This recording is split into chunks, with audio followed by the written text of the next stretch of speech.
dia jenis dia lah. Kalau dia demam tu dia punya panas badan tu apa panas sampai ke kulit dia tu akan naik menggutu.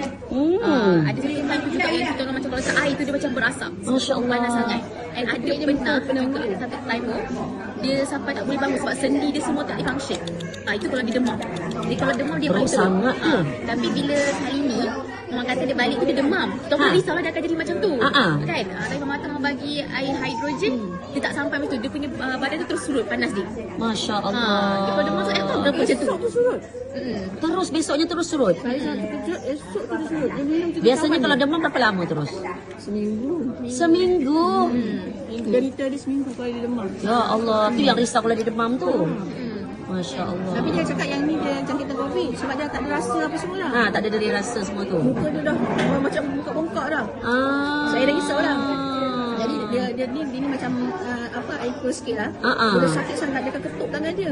Berdarah lah tangan dia berluka. Ya Allah. Lepas tu cakap tenang tapi dia bagi air hidrogen dulu kan.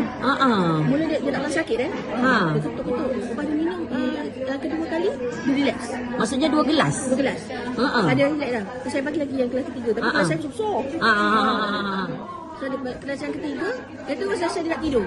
Masya Allah. Maknanya dia hilang sakit dah tu kan. Betul. Esok pagi dia ajak breakfast makan roti canai. Masya Allah. Saya terkencang tengok biar betul.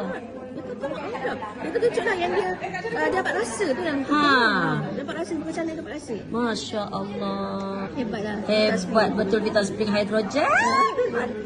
Mantap.